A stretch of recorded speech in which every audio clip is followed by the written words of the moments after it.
I'm not sure what your plan was, how you thought you could get away with this, but there are consequences to your actions. There are always consequences. And before I have to do what I need to do now, I need you to explain one thing.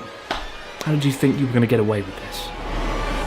I mean, there's tissue paper all over the table. It's going to take me hours to clear this mess up.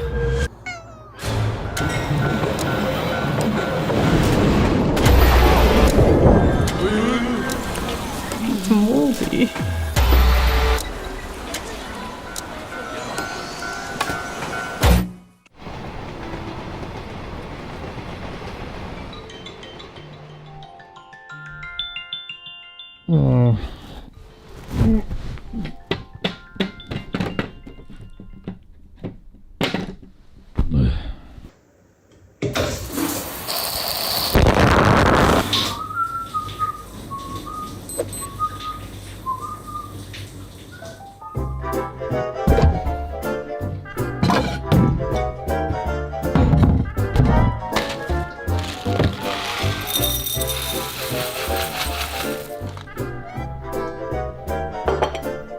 Morning. Good morning.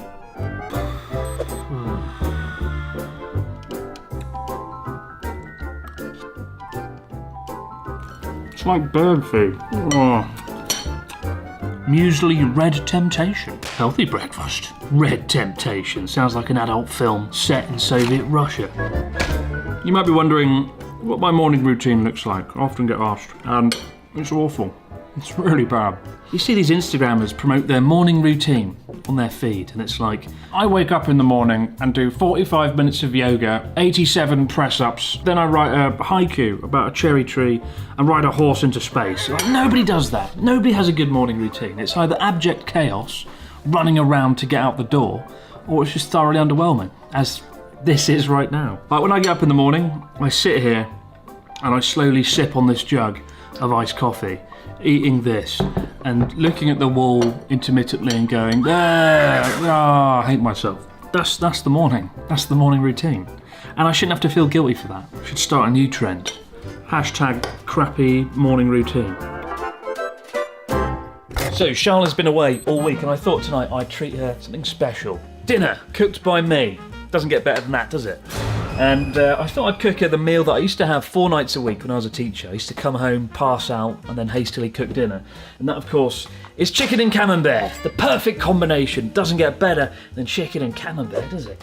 And we're going to wash that down with some Calpis water. Delicious drink, good old Calpis, since 1919. A refreshing blend of sweet and tangy made with cultured milk. And we're going to end this spectacular meal with the finest cherries in the world, Yamagata cherries, that cost 2,980 yen, which is, let's call it out for what it is, thoroughly overpriced. But look at the cherries, they're so perfect and meticulous, and they're from Yamagata, so I kind of like to support Yamagata, given this is like the one thing they're famous for. They're also bloody delicious, although worryingly, there's a mouldy cherry in the top there, which makes me wonder if they were worth the ludicrous price tag. Anyway, it's going to be a meal to remember. Stick around, Charlotte is going to love it. Best boyfriend / fiancé ever.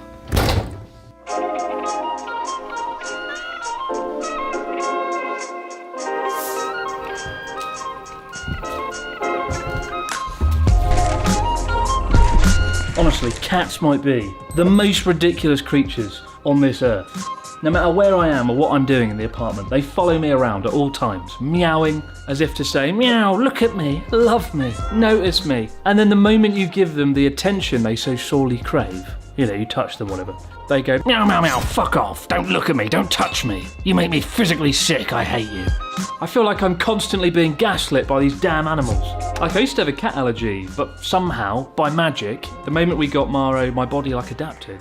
And the itching and scratching and runny nose, it sort of died off, it faded away. Apparently your body can sort of build up an immunity to cats, I don't know. But thank God, because we've got 2 and they're a handful, but they're a lot of fun. But there is something weirdly reassuring about a cat. Like, when the whole world seems to be falling apart and everything's going to shit, you could just look at a cat, lazing on the floor, doing nothing, without a care in the world, and realise that they've got things figured out, and everything is going to be alright after all. Well, till their food runs out.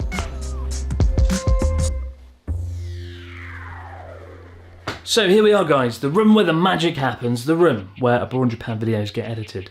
And it is as clean and as tidy as it always is. Definitely not because I'm shooting a video here today. Don't look in the bin, Jesus Christ, don't ever look in the bin. Don't judge me.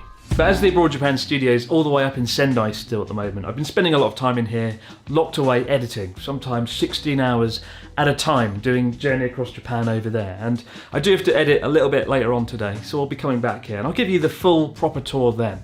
But one thing I have been doing every morning before I sit and stare at a screen for several hours on end is get out and have a walk for about an hour and try and get 10,000 steps in. So let's go out and do that, and then we'll come back here later on and I'll give you the proper tour then.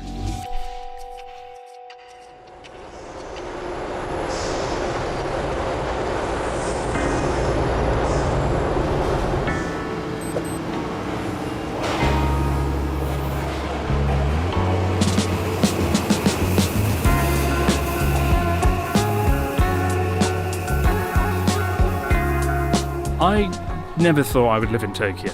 I honestly didn't. I'm not a city person. I know I've lived in Sendai the last few years, which is by all accounts a big city, but Tokyo, just a joke size. I want to put it out there that, you know, I think Tokyo is actually a very good city and a great place to live. It just wasn't really for me, as somebody born and raised in the countryside and as somebody who was very happy spending the first few years living here in Japan out there in the sort of rural wilderness of Yamagata. I never really envisioned myself coming here, just because I'm the sort of person that needs to escape and get to like mountains and fields and sea on a whim, and that's a little bit tricky to do in Tokyo. It was getting to the point where I was spending like half the month in Tokyo anyway, just by virtue of coming down here to see people and do things, and it got to the point where I was just like, honestly, it would be a lot easier if I just lived there rather than to commute here for half the month. But having been here a few weeks now, like, it is a really great place to live, and I think my image of the city was sort of, you know, Shibuya, Shinjuku, Roppongi, all these busy, crazy places that I spent a lot of my time. But when you come down here to more rural, residential neighbourhoods, like, it's very chill and it's very relaxing, and you can find a piece of calm in the middle of a chaotic, crazy city. So every day I try and spend like an hour just exploring somewhere new, and it's kind of cool. Like, you know, you go to a shrine, take a little secret pathway that's really ridiculously concealed, and you end up in a graveyard. Yeah, with the creepy but awesome Jizo statues towering overhead. There you go though, a quiet moment of calm in a city of 36 million people. You can find it, especially when you're not in Shibuya.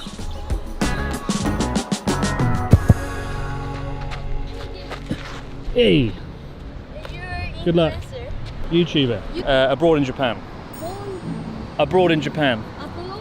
Abroad. It's a good channel. Good channel. Yeah, 3 million. Oh, big channel. Good luck. Probably thinks I'm lying. Ah yes, the fabled see-through transparent toilets. You can see straight in, you go in, and when you lock the door, they become opaque, like a magic. I've never actually seen them before, just read about them a million times. Let's go and try it out. Well, that's a terrible shame. It says here the transparent cool technology no longer works, so it's just a normal toilet. Oh no. Nice toilet though. What a great vlog this is. Day in my life. Broken toilets, a graveyard. To be fair, I suppose it could be worse. They could just stay transparent for the duration of your time in the toilet. Kind of glad it's broken that way round. Well, it's not been the most fruitful morning, but I did get my 10,000 steps in and I'm fully rehydrated now. So, time to get back to the office and edit a video. Well, that was a fun little walk, and probably not the only exercise we're going to be doing today, providing the weather holds up. One of the good things about living in Tokyo is the coastline, as we'll see later on. But first, a desk tour. What have we got here that's good? Ah yes, Ghana chocolate. Little reward for my 10,000 steps earlier to undo all the good work that I did. We've got the Shure SM7B here, which we use for voiceovers and the podcast. But my favourite thing here isn't the incredible microphone or the groundbreaking computer, it is in fact this lamp. That's so satisfying. I love this retro design lamp because I can delude myself that I'm in a 1960s spy thriller, when I'm most certainly not. My God, it's satisfying, that chain. A lot more satisfying than it has any right to be. Anyway, on to the edit, and as you can see here, this timeline is a nightmare. So if you've ever wondered what the timeline looks like for an Abroad in Japan video, check this out. This is Journey Across Japan. This came out, I think, 2 or 3 weeks ago. Oh my God, it is endless, utterly endless. Probably the most overlooked part of producing a video, though, I find with other YouTubers, is sound design. I find so many people neglect sound design. Like, on the opening titles of Journey Across Japan alone, there's over 20 sound effects, right, working together with the theme tune to make it work and have that kind of satisfying opening. And one of the questions I get more than any other is, where do I get my sound effects and where do I even get the soundtrack for Journey Across Japan from? It's all pretty much from the same place. I'm delighted to say, after many years of using Epidemic Sound, they finally partnered with us on Abroad in Japan.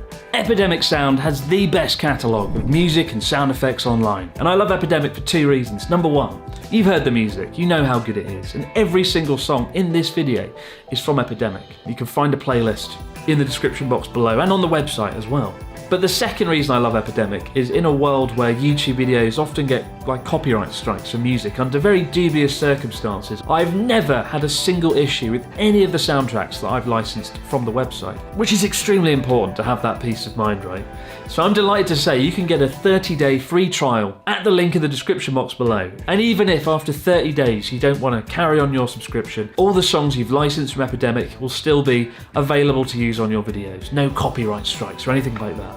But as I said, it's not just music. They've got a catalogue of 90,000 sound effects on there, and I think I've used every single one at some point or another. A seemingly unlimited library at your disposal. Honestly, it's never been easier or cheaper to be a YouTuber or a filmmaker, and Epidemic Sound are a big part of that. I do recommend them a lot. Check them out. Amazing website. Now, let's eat some Ghana and dive into this edit.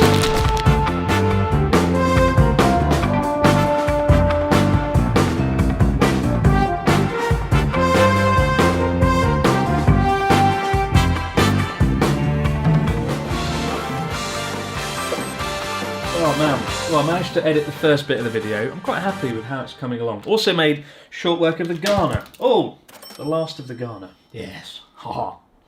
But the weather's held up nicely, so it means we can go and do some exercise. My exercise, I of course mean surfing. Let's try not to drown.